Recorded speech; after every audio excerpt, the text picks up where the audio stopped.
hombre y una mujer se conocen y empiezan a generar un culto con creencias religiosas y ufológicas. Creen que el tercer día van a resucitar, igual que Jesucristo, y que ese tercer día va a venir una nave extraterrestre para rescatarlos. Con ellos se llevan a un gran número de personas y van a hacer que tomen una decisión sin vuelta atrás. Y es que este grupo es diferente a los que hemos visto en el canal, mientras en otros casos vemos como hay un beneficio económico, de bienes inmuebles, de acceso carnal o de proseguir aumentando los miembros. Aquí vemos todo lo contrario, vemos dos cofundadores que llevan la misma vida que los miembros del grupo, que simplemente ellos creen que tienen una misión de salvar a la máxima gente posible. Y aquí es donde viene el peligro de este grupo. Así que creo que es importante conocerlos. Te doy la bienvenida a Heaven's Gate, la puerta del cielo, el grupo que conmocionó a las creencias del cambio de milenio.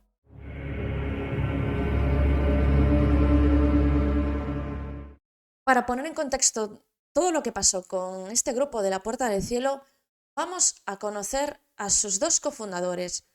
Empezamos por Marshall Applewhite. Era hijo de un pastor presbiteriano, lo que viene siendo una rama del protestantismo reformado. Nació en Texas y sus compañeros de colegio lo describen como una persona magnética y carismática. Él se licencia en filosofía y en el 52 se inscribe en teología. Todo esto para prepararse como pastor, igual que su padre. Estudia 2 años y no lo consigue, lo deja. Entra a estudiar música en Colorado y allí se convierte en profesor de música en sitios reputados. A pesar de haber dejado el seminario, él seguía interesado por la religión. En sus ratos libres es un aficionado a la ciencia ficción, ovnis, astrología. Vemos ya que los intereses van encaminados a lo que sería después el grupo de la Puerta del Cielo. Mientras es profesor de música, Marshall conoce a una mujer y se casan, tienen un hijo. Lo que pasa es que aproximadamente 2 años después, ese matrimonio no funciona y se rompe. Estamos hablando de 1968. Para Marshall esto es un fracaso.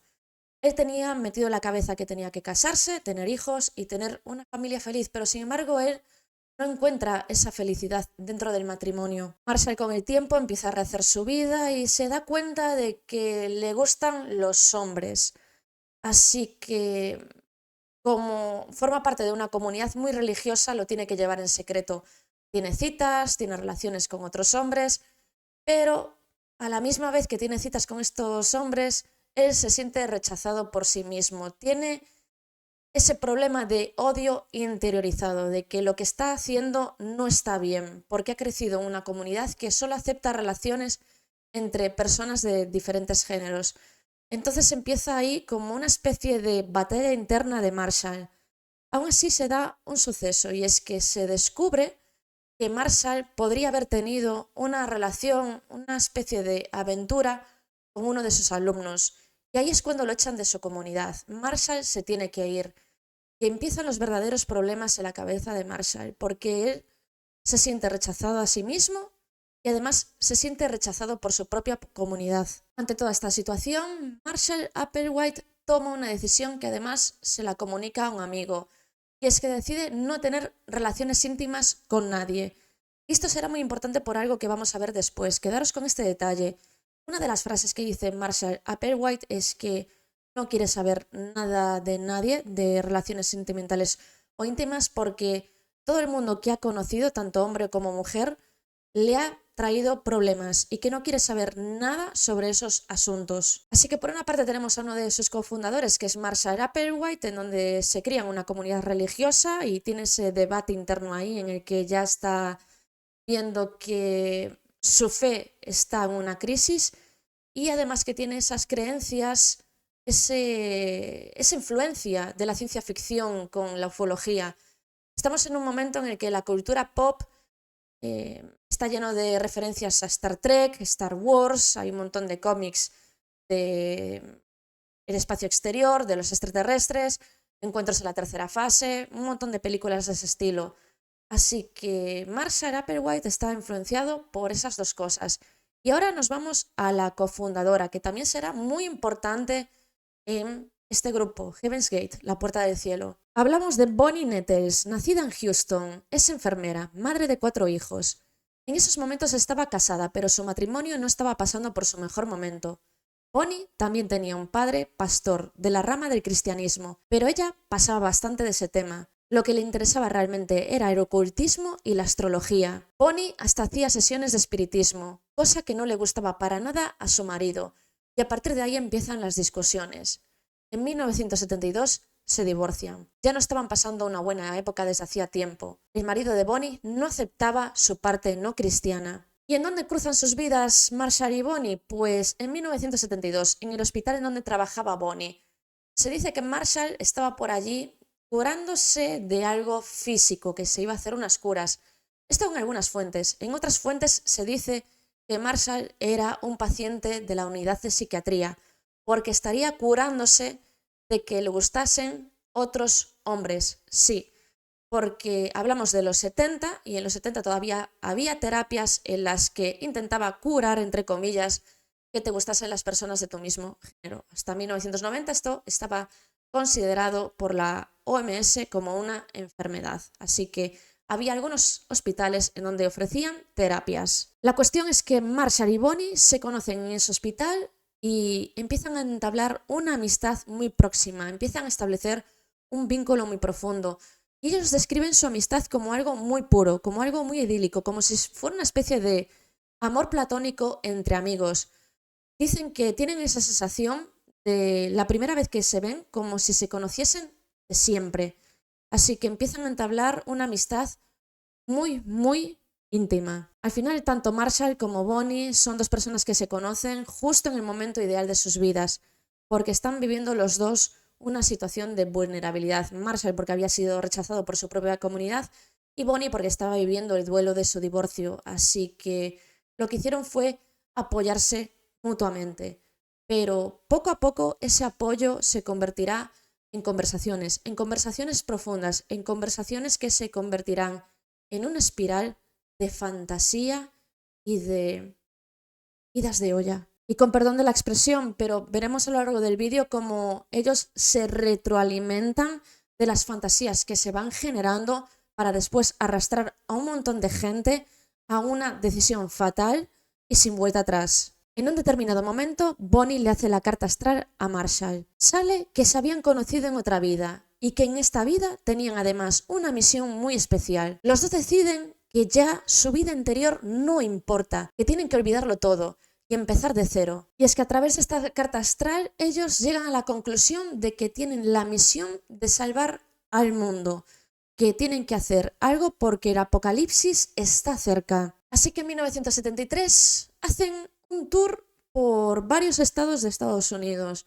Ese tour es como una especie de viaje espiritual en donde hacen acampada, se paran en parques naturales disfrutando de la naturaleza y ahí van buscando la verdad, buscando su verdad. Y llegan a una conclusión, y es que ellos son los elegidos para salvar a un grupo de personas. Y es que el apocalipsis, según ellos, está cerca. Y es que ellos creían ser hijos de Jesucristo que habían sido enviados a la tierra en naves espaciales y que tenían que conseguir la salvación a través del celibato. Aquí recuperamos lo que os dije antes. Recordemos que para Marshall Applewhite las relaciones íntimas habían sido un fracaso, que él no quería saber nada de esto. Entonces, en medio de sus fantasías había colado el celibato. Entonces, para poder trasladar las ideas que tenía, esas fantasías religiosas y ufológicas, metió la idea del celibato. Él no quería que la gente tuviese relaciones íntimas entre sí. Consideraba que eso era un problema. El grueso de sus creencias era el siguiente. Para ellos Jesucristo era un extraterrestre que había llegado a la Tierra para salvar a la humanidad. Cuando lo matan en la cruz, a los 3 días resucita. Y Bonnie y Marshall dicen que volvió al cielo en una nave extraterrestre.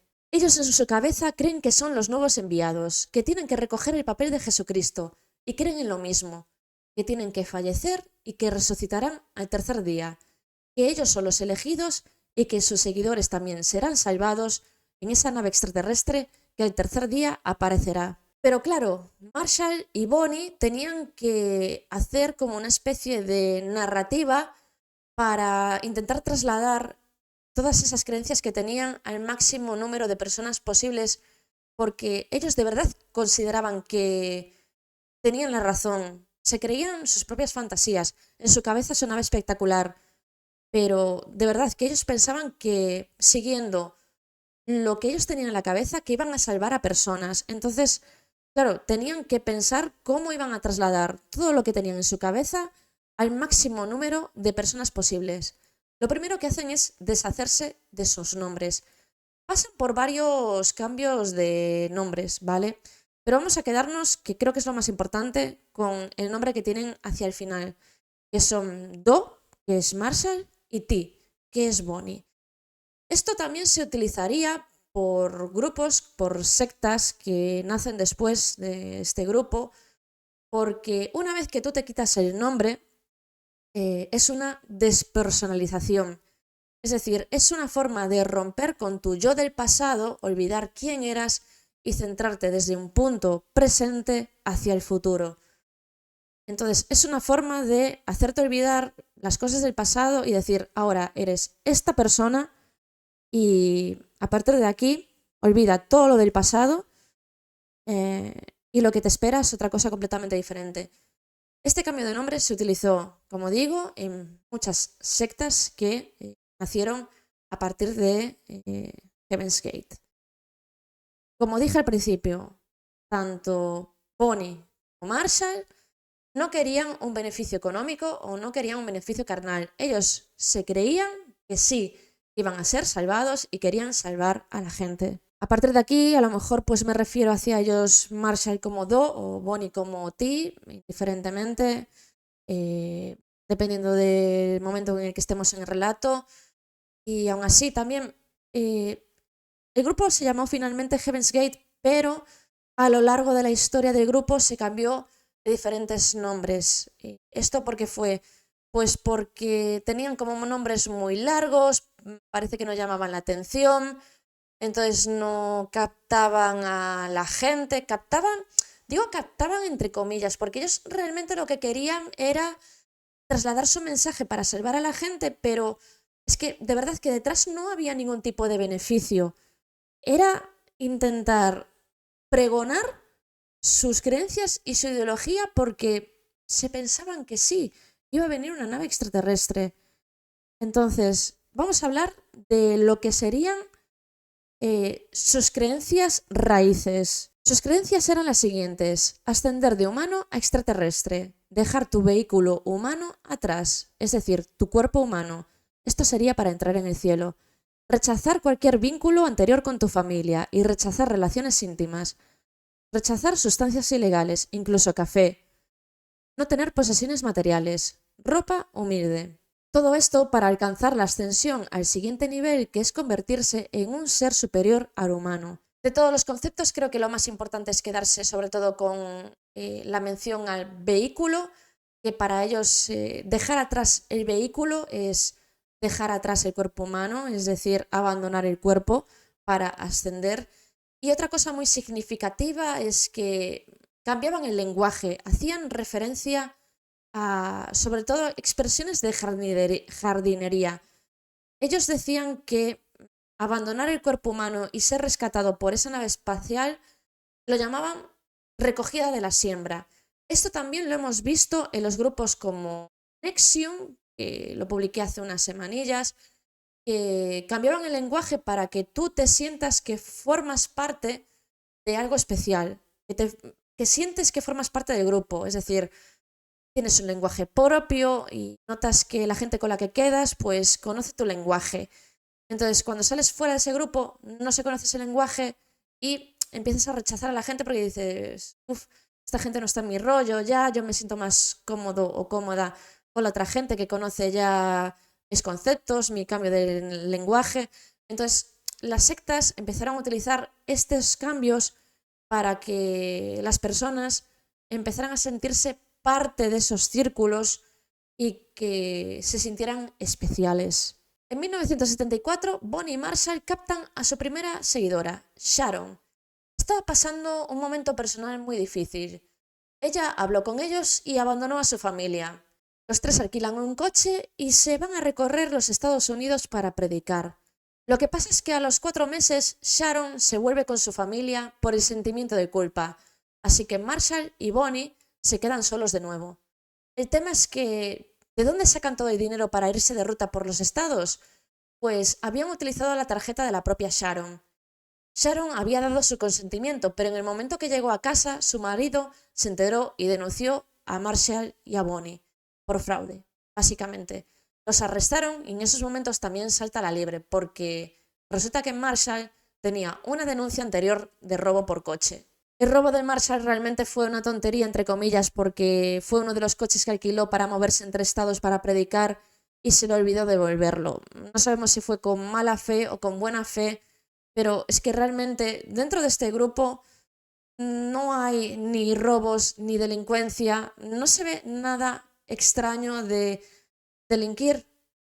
Veremos cómo toman una mala decisión y cómo tienen creencias muy fantasiosas, pero es que no es gente problemática, es gente que va completamente a su rollo y que tienen unas creencias delirantes. Esto sí que es cierto. La cuestión es que a partir de aquí Marshall se va a la cárcel durante 6 meses y Bonnie tiene que volver a trabajar como enfermera para sufragar todos los gastos de abogados y pleitos. En esos momentos Marshall aprovecha esos 6 meses en la cárcel para redactar lo que sería el primer manifiesto de Heaven's Gate. Sería los primeros escritos de esta secta. Después de salir de la cárcel, Marshall y Bonnie se vuelven a reunir. Se van a California, la tierra que en aquellos momentos estaba refugiando a todo el movimiento New Age y hippie. Empezaron a enviar por correo este manifiesto. En menos de un mes, en abril de 1975, ya tenían sus primeras respuestas. Consiguieron su primera cita con un grupo de metafísica. Fue su primera aparición como líderes carismáticos, con un nuevo mensaje espiritual. Se unieron de este grupo 30 personas. Y todas, menos 3, se quedaron hasta el final de Heaven's Gate. Después de esta cita, la verdad es que consiguen muchísimas respuestas, tantas respuestas que no dan abasto para contestar, así que organizan una conferencia en un hotel de Oregón. Allí se logra congregar a más de 250 personas. De estas 250 personas, aproximadamente un 30 acaban siendo miembros también de Heaven's Gate. En este hotel de Oregón, además en esa conferencia acude la prensa y resulta que en el manifiesto ya se hace referencia a que para poder ascender hay que dejar atrás el vehículo humano, es decir, el cuerpo humano. Así que un periodista le hace la pregunta directamente a Marshall. ¿Qué significa eso de abandonar el vehículo humano? ¿Hace falta fallecer para ascender? Y Marshall tajantemente dice que no, que simplemente es una metáfora, que hay que trascender más allá de lo que significa tener cuerpo humano, que tu alma va más allá de lo que es el cuerpo. Así que la gente no ve ninguna red flag o bandera roja, como se le quiera llamar a esta frase, y se unen 30 miembros más. En estos momentos ya tenemos a 60, los que se habían unido del grupo metafísico, más estos 30 miembros que salen de la conferencia del Hotel de Oregón. Marshall y Bonnie saltan a los medios de prensa ya por la conferencia del Hotel de Oregón, porque, claro, reúnen a más de 250 personas, pero es que unas semanas después vuelven a saltar a los medios de prensa porque es que resulta que de esas 30 personas que se habían ido con ellos desde esa conferencia, 20 de ellos no avisaron a sus familias que se iban a ir, con lo cual estaban oficialmente desaparecidos. Estas personas, claro, habían recibido órdenes de Marshall y de Bonnie diciendo que tenían que romper lazos familiares, vínculos familiares, entonces se habían ido con ellos y no avisaron a sus familias, con lo cual las familias, a su vez, pusieron una denuncia por desaparición y esto saltó a la prensa diciendo, vale, este grupo de aquí, aparte de decir que tiene que abandonar su vehículo corporal, ahora mismo hay 20 personas que se han ido sin avisar a su familia y que de repente están pues con estos dos individuos. Pero bueno, la cosa se queda ahí. La prensa es como que no les da más bola. Veremos como que a lo largo de la historia la prensa no les da la importancia que tienen realmente. Los trata como de dos personas y de un grupo que están ahí a su rollo y que, bueno, pues que sin más.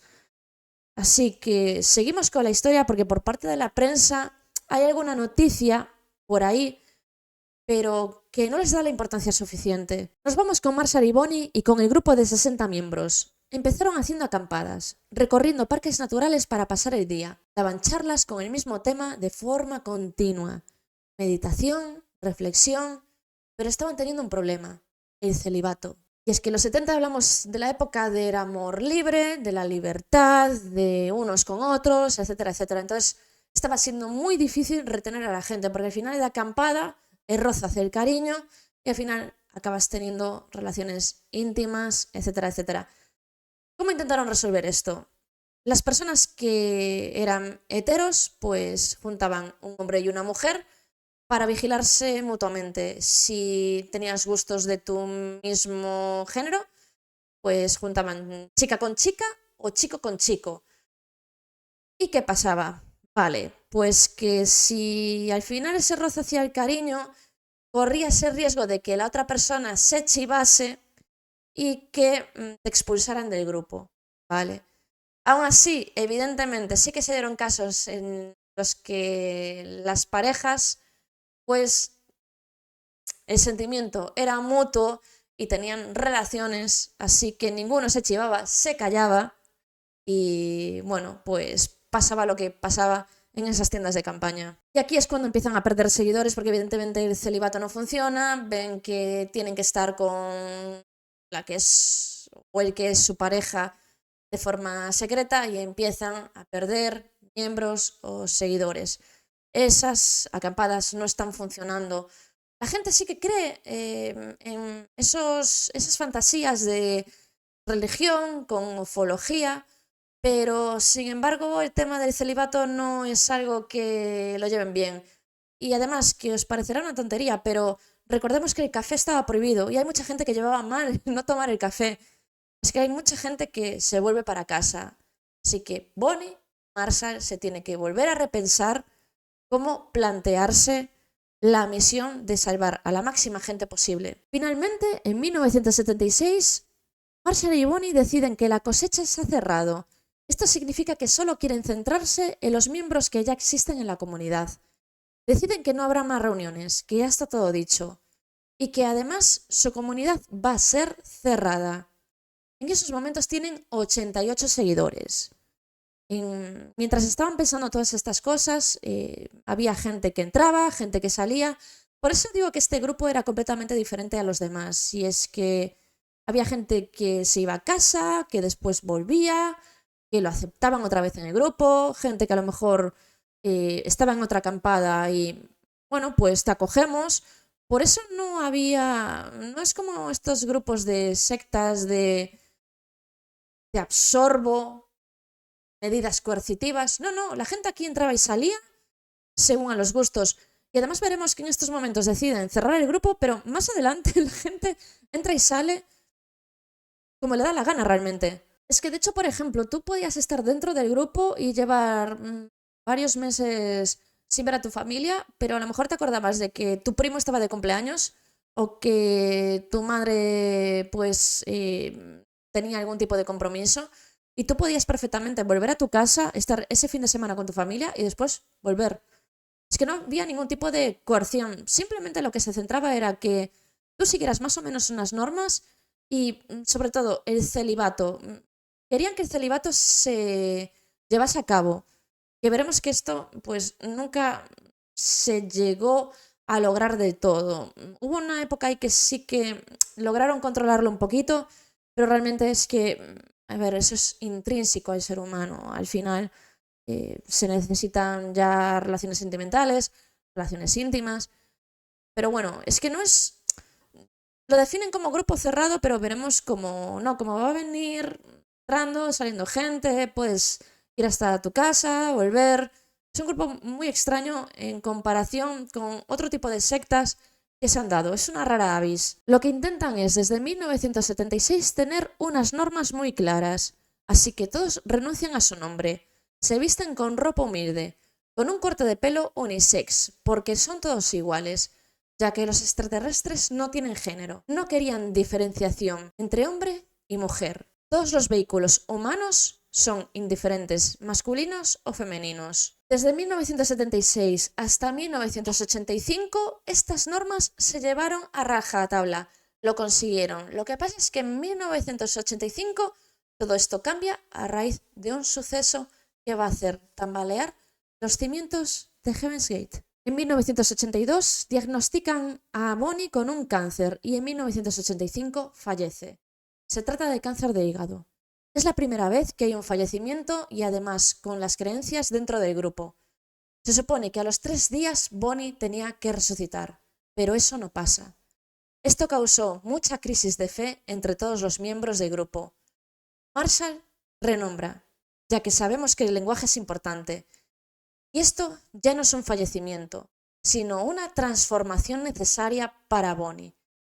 Bonnie la identifican entonces como Dios, así que su hijo sería Marshall, que es Jesucristo. A partir del fallecimiento de Bonnie, se cambia el lenguaje, se renombra por parte de Marshall y este fallecimiento de Bonnie lo que supone es que Bonnie es Dios, Marshall es Jesucristo y que a partir de ahora sí, para poder ascender hay que abandonar el vehículo, así que hay que fallecer para poder ascender. Todo esto lo cambia, porque antes veíamos que tanto Bonnie como Marshall eran hijos de Jesucristo, que iban a resucitar y que vendría una nave a salvarlos. Sin embargo, ahora no, tienes que fallecer para poder ascender y que resulta que Bonnie no era Jesucristo, era Dios. Se cambia completamente la creencia y aún así la gente, los miembros del grupo lo aceptan. De 1965 a 1992 el grupo pues mantiene una vida muy discreta. Ellos están en un rancho y hacen tareas cotidianas para poder seguir viviendo y además se van adaptando a las nuevas creencias. Se van como preparándose para lo que será su paso final y es abandonar su vehículo humano. Es una idea que van tomando poco a poco, pero a partir de 1992 deciden que es hora de lanzar un nuevo mensaje, que pueden todavía salvar la vida de mucha gente, porque eso en su cabeza es lo que tenían, que estaban cerca del final, que iba a venir el apocalipsis y que siguiendo sus normas de ropa unisex, vida humilde y llevando todos el mismo corte de pelo, pues que se iban a poder salvar. Así que para ello, para intentar propagar su mensaje, lanzan mensajes a través de satélite y a través de publicidad en prensa. Y lo logran. Hay varias personas que se unen al grupo. Claro, cuando aparecen estos miembros, vuelven a aparecer los problemas que había antes. Bueno, el único problema realmente, que es el tema del celibato. ¿Cómo resolver este problema? Pues a Marshall no se le ocurre otra solución que es cortar físicamente las partes. Y así lo hacen. Hasta 7 miembros se cortan. Primero deciden hacerlo en donde viven, con un resultado fatal. Acaban con esa persona en el hospital. Y a partir de ahí deciden los demás miembros hacerlo en un hospital por decisión propia. De aquellas, sí, tú podías ir al hospital y decir, mira, yo quiero cortarme para no tener relaciones y te lo hacían. No había control en ese estilo. Y hasta 7 miembros se sometieron a esa cirugía. ¿Qué pasa? Que evidentemente 7 miembros en comparación con los otros miembros que había, esto tampoco fue una solución. A pesar de todas estas cosas, ellos seguían ganando miembros, adeptos o seguidores. Es que yo creo que es mejor llamarlos seguidores, porque miembros es como que te aportan algo, pero realmente Marshall, Bonnie, hasta el momento de fallecer, no ganaban nada de esos miembros. Ellos vivían en una especie de comuna, en un rancho, en el que cada uno tenía sus tareas, todos vestían igual, todos tenían el mismo dinero y no se aportaba realmente nada de valor económico y tampoco había celibato. Es que ni siquiera hablamos de esos, los típicos grupos que tienen beneficios carnales. No, en absoluto, para nada. Entonces, claro, ellos seguían con el rollo de intentar salvar a la máxima gente posible. Y es cuando llega Internet, aproximadamente a finales de los 90. se hacen muy famosos en internet, sobre todo en algunos foros. Tenían una página de internet que sigue activa al día de hoy y alcanzó bastante popularidad, sobre todo, os digo, en bastantes foros de corte ufológico y de creencias religiosas. Con todo esto llegamos al año 1997, año en el que se puede ver el cometa Hale-Bopp. Fue uno de los más observados en el siglo XX y uno de los más brillantes. Se pudo contemplar a simple vista durante 18 meses y no se podrá volver a ver en los próximos 2500 años. El cometa Hale-Bopp fue uno de los acontecimientos más importantes del siglo XX a nivel astrónomo y a nivel aficionado del espacio realmente. Yo me acuerdo de mucha gente que se había comprado un telescopio en sus momentos para poder observarlo y verlo y echarle un vistazo. La verdad es que a simple vista se podía ver. Y bueno, a partir de ahí empezaron algunas creencias como que si ese cometa era la señal del fin del mundo porque estaba muy próximo al cambio del milenio y que era una señal de que venía el apocalipsis. Y una de las llamadas a un programa radiofónico de Estados Unidos, Coast to Coast, un programa mítico de misterio, sucesos extraños, esto lo cambió todo. En esa llamada se decía que uno de los oyentes, se decía en esta llamada que, bueno, este oyente decía en esa llamada que en una de las fotos del cometa Hale-Bopp se podía ver como un pequeño resplandor y que ese resplandor era una nave extraterrestre. Claro, mucha gente, la verdad es que se creyó esto, otra no, y fue investigado por astrónomos, porque en la foto sí que realmente se veía algo. Conclusión, en esa foto lo que se veía era evidentemente el cometa Hale-Bopp, pero ese resplandor de fondo era realmente una estrella que acompañaba de fondo al cometa. Nada más, no había ninguna nave extraterrestre. Pero esto se quedó en el inconsciente colectivo de mucha gente.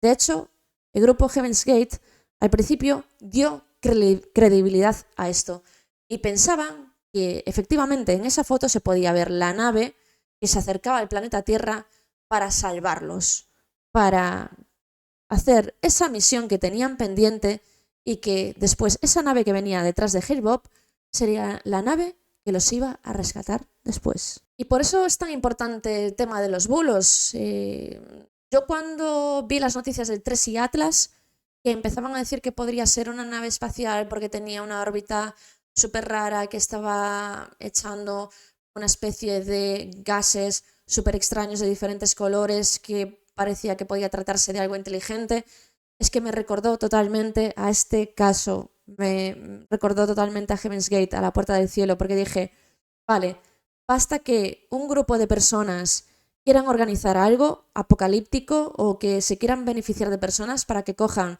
toda la información de Tracy Atlas, creen una especie de culto y a partir de aquí se desemboque todo en algo terrorífico.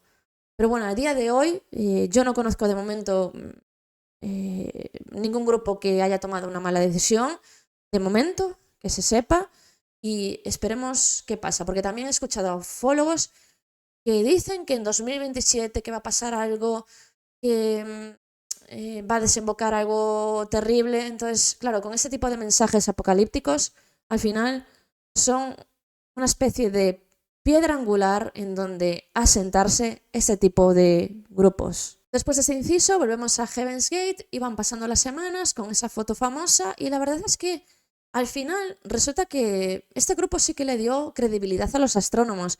Dijeron que efectivamente que sí que se trataba de una estrella, pero es que ya no había vuelta atrás. Para ellos ese cometa era la señal de que venía algo y que tenían que tomar una decisión para hacer esa misión de salvar al mundo, de tener que abandonar su vehículo corporal y que después serían rescatados por una nave extraterrestre.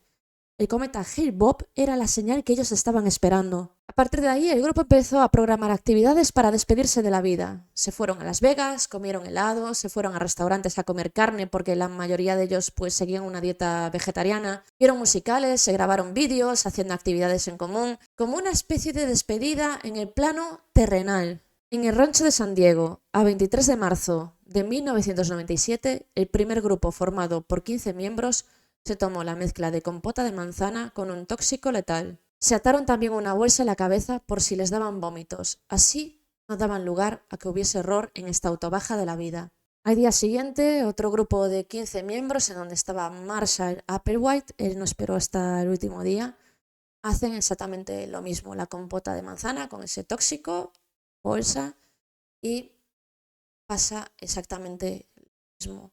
El tercer día, pues las personas que quedan con vida. Y es que lo hicieron así para que primero fuese un grupo y el siguiente grupo cuidase del otro grupo y así sucesivamente, para asegurarse de que todo saliese bien y que unos cuidasen de otros. De hecho, estaban todos, cuando se encontraron, perfectamente colocados, como una especie de ritual o incluso forma cariñosa de tenerlos perfectamente colocados a unos y a otros.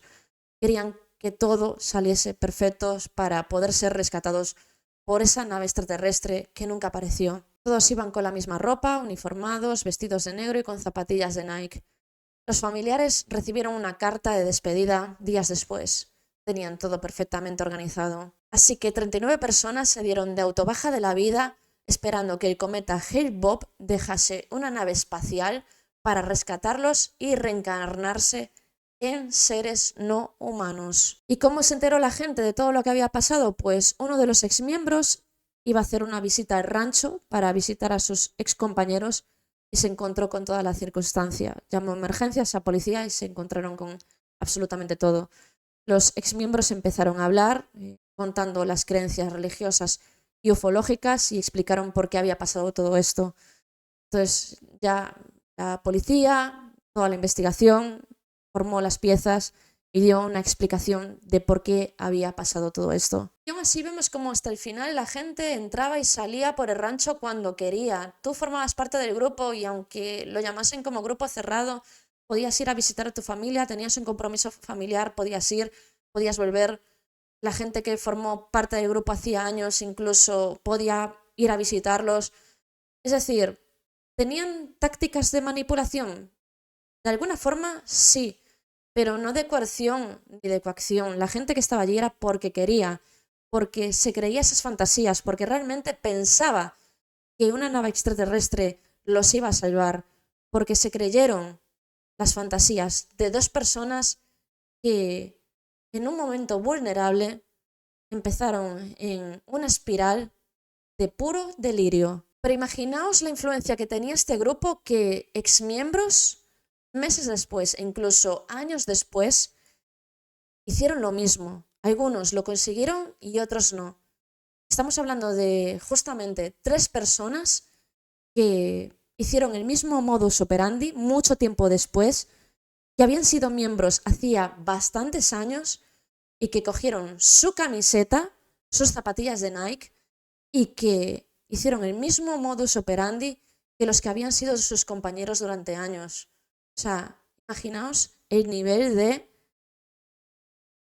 creencia dentro de esta secta. Y repetimos, hablamos de un grupo que no había ni coerción, ni coacción, ni favores íntimos, no había personas de menos de 18 años, simplemente era un grupo de gente con inquietudes que se creyeron las fantasías de 2 personas que tenían delirios y que creían que tenían la potestad para salvar a gente a través de sus creencias religiosas mezcladas con extraterrestres.